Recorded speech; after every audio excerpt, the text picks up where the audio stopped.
you doing, son? Well, what did you, mate? Oh, I'll be out. Is that your Rover going as a Rover? Probably taking Not a Rover, it's a Mazda Kiddo. See. Use it. Who's got the keys to the cellar?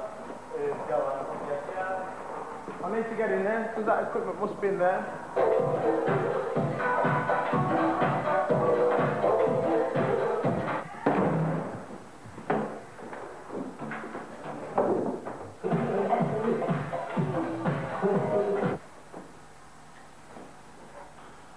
How long to go to the doors open?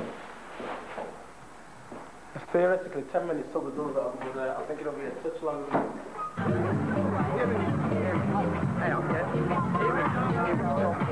Start now.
Another dance-powered weekend from Birmingham's Choice 102.2 as we count down your favourite dance tracks of the entire year. It is the dance chart of 1997. Tina Moore and Never Let You Go from August on Delirious Records at number 13. It's Justin Wilkes with you through until 2 o'clock this afternoon, and Mike Ashley's in for Neil on the Saturday alternative. As we continue going back to January at number 12, Anne Nesby, Can I Get a Witness? Justin Wilkes, the official Choice 102.2 dance chart.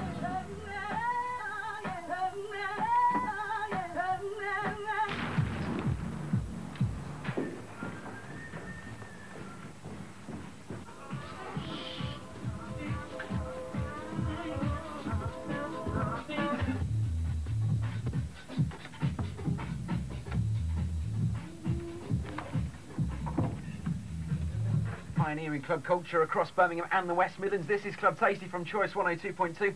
Justin Wilkes heading through until 10 o'clock tonight, and that was this week's Tasty Cuts as we welcome to the studio Kiddo. How you doing? I'm alright, my man, how are you? Alright, I'm not too bad at all. You're going to be in the mix in about 5 minutes time, but first of all, let's find out, how did you actually get started in DJing?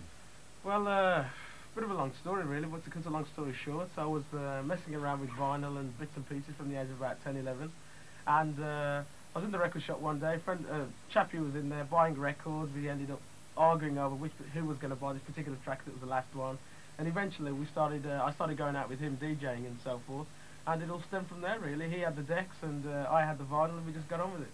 Excellent. So when you were 10 and 11, what sort of tunes were appealing on your decks? Basically at that stage I was buying, you know, funky kind of, you know, the original funky, Patrice Russians and all that kind of stuff, and your Earth, Wind and Fires. But also I was buying a lot of jazz, you know, your Bob James and your Roy Ayers, that kind of stuff, because I was influenced quite heavily by jazz and soul at that kind of age group. Brilliant. In under 3 minutes' time, we're going to find out what Kiddo's cooking up these days on Club Tasty from Choice 102.2. Does it bring back memories for you being here? No, not really, because they never go. The memories never disappear. They're always there. They're always vivid. Because breaking for us guys, for the original old school, wasn't about throwing on a tracksuit and doing something trendy. Breaking and the whole hip-hop regime was a way of life for us guys. And I suppose once it's within you, it never, not suppose, definitely, once it's within you, it never leaves you. Because it's a positive thing at the end of the day, not a negative thing. So anybody who wants to look like a breaker or do whatever they want to do and say that they're a homeboy and go around beating up on people and all the rest of it, that's doo-doo, man, at the end of the day. Hip-hop and breaking, it was all about a culture erasure. It was about stopping fighting. It was about, if you wanted to battle, if you had a beef with somebody, you got down on the dance floor. And it was like, you know, I'm better than you because I can break better than you, not because I can kick your ass harder than you can kick mine. Shit to that. And this is where we used to train when we were B-boys, when we first started out as B-boys. We used to train in that community centre there about 3 or 4 times a week regular. We were just up here just jamming every week. I can remember rain, sun or shine, it didn't matter, man. Every week we were here just breaking and just enjoying ourselves. Oh, there's another graph piece. What did it? Love. This is the original Heath Town. I suppose it's the moss side of Wolverhampton, but it's not that bad, but you know, at the end of the day. All places, all towns and cities have their own little joints, and this is ours. As far as B-boys were concerned, this is where it all began. As far as, you know, with the breaking and all that kind of thing, this is where we evolved. This is where we created what we did. This is where breaking and popping within Wolverhampton originated, and we are, and still are, the B-boys. That is me. Now I'm a slow-motion B-boy. Kiddo is the name. Wrecking is my game. Don't you forget it.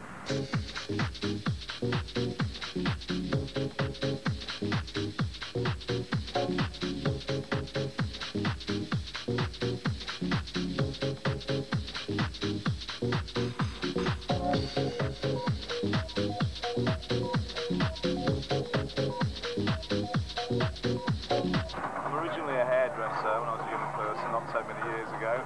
I still do hairdressers. I've actually cut a few heads today. And then I was going to do a big club that didn't work out, lost my shirt, lost my house, everything. And a little place across the road there called the Light Bar helped me out.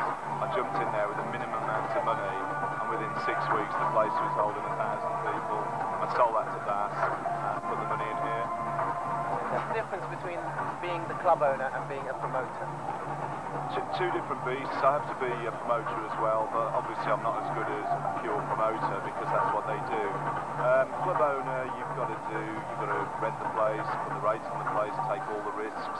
You've got to do the wet side, you've got to do the door money, you've got to do bits of promotion, etc., staff, all the fiddly stuff, the boring stuff that nobody wants to do. I've got a fabulous manager, Ron. He doesn't drink, he doesn't smoke, he works hard. I do all the drinking, I do all the smoking, it's cool. I live in Wolverhampton, that's why I built this club in Wolverhampton, and it's gone very well. We have 4 nights a week here. Currently, Kiddo's night is the top night. People come from all over the country.